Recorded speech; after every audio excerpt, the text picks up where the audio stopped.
Mileage ಎಷ್ಟು ಕೊಡುತ್ತಪ್ಪ ಈ ಗಾಡಿ? ಸರ್ ಮೈಲೇಜರು ಶೋರೂಮಿಗೆ ಆಕ್ಚುಲಿ ಇದ್ರ ಮೈಲೇಜೇ ಗೊತ್ತಿಲ್ಲ ಸರ್. ನಾನು ಹೇಳೋ ಪ್ರಕಾರ ಹೋದ್ರೆ ಅವ್ರು 50 ಹೇಳ್ತಾರೆ ಸರ್. ಬರೀ 1 ಲೀಟರ್ CNGಗೆ 50 ಕಿಲೋಮೀಟರ್ ಮೈಲೇಜ್ ಕೊಡುವಂತಹ one and only passenger vehicle. ನಾನು 60 ಮೈಲೇಜ್ ತೆಗ್ದೀನಿ. ಇದು ನನ್ನ ಡ್ರೈವರ್ ಎಲ್ಲ ನಿಜ ಹೇಳ್ತಾ ಇದೀರಾ ಇದು? ಸರ್ ಆನೆಸ್ಟ್ ಆಗಿ ಹೇಳ್ತಾ ಇದೀನಿ ಸರ್, 60 ಮೈಲೇಜ್ ತೆಗ್ದಿ ನಾನು ಈ ಗಾಡಿಲಿ.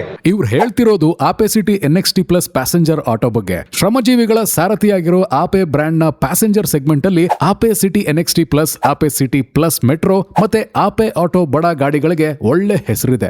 NXT ಪ್ಲಸ್ ಗಾಡಿ ಮೈಲೇಜ್ ಫೇಮಸ್ ಆದ್ರೆ ಅದಕ್ಕಿಂತ ಸ್ವಲ್ಪ ಲೆಂತ್ ಇರೋ ಮೆಟ್ರೋ ಗಾಡಿ ಪ್ಯಾಸೆಂಜರ್ ಜೊತೆಗೆ ಲಗೇಜ್ ಕ್ಯಾರಿ ಮಾಡೋರ್ಗೆ ಸೂಟ್ ಆಗುತ್ತೆ. ಇನ್ನು ಊರಿಂದ ಊರಿಗೆ ಶೇರಿಂಗ್ ಆಟೋ ಬಿಸ್ನೆಸ್ ಮಾಡ್ತೀನಿ ಅನ್ನೋರ್ಗೆ ಆಪೆ ಸಿಟಿ ಬಡ ಹೇಳ್ ಮಾಡ್ಸಿದ್ ಗಾಡಿ. ಒಳ್ಳೆ ಮೈಲೇಜು, ಪವರ್, ಪಿಕಪ್ ಜೊತೆಗೆ ಬೇರೆ ಯಾವ ಬ್ರ್ಯಾಂಡ್ ನ ಕಮರ್ಷಿಯಲ್ ಗಾಡಿಲೂ ಇಲ್ಲದೆ ಇರೋ ಸ್ಪೆಷಾಲಿಟಿ ಆಪೆಲ್ ಏನಿದೆ ಅಂದ್ರೆ 36 ತಿಂಗಳ ವಾರಂಟಿ, ಅಂದ್ರೆ 3 ವರ್ಷ ವಾರಂಟಿ. ಜೊತೆಗೆ aluminium engine, aluminium gear box ಇರೋದ್ರಿಂದ ಇಂಜಿನ್ ಬೇಗ ಕೂಲ್ ಆಗುತ್ತೆ. ಅಲ್ಯೂಮಿನಿಯಂ ಕ್ಲಚ್ ಇರೋದ್ರಿಂದ 30,000 ಕಿಲೋಮೀಟರ್ ತನಕ ಕ್ಲಚ್ ಬಾಳ್ಕೆ ಬರುತ್ತೆ. ಅಂಡ್ ನೀವ್ ಯಾವ್ದೇ ಆಪೆ ಗಾಡಿ ತಗೊಂಡ್ರು ಬೇರಿಂಗ್ ಗಳಿಗೆ ಯಾವತ್ತೂ ಕೂಡ ಗ್ರೀಸಿಂಗ್ ಮಾಡಿಸೋ ಅವಶ್ಯಕತೆನೇ ಇಲ್ಲ. ಗಾಡಿಗೆ ಸಪರೇಟ್ ಆಗಿ ರೂಫ್ ಹಾಕಿಸ್ಬೇಕಾಗಿಲ್ಲ, ಯಾಕೆಂದ್ರೆ ಗಾಡಿ ಜೊತೆಗೆ ಶೋರೂಮ್ ಇಂದಾನೇ ರೂಫ್ ಟಾಪ್ ಬರುತ್ತೆ.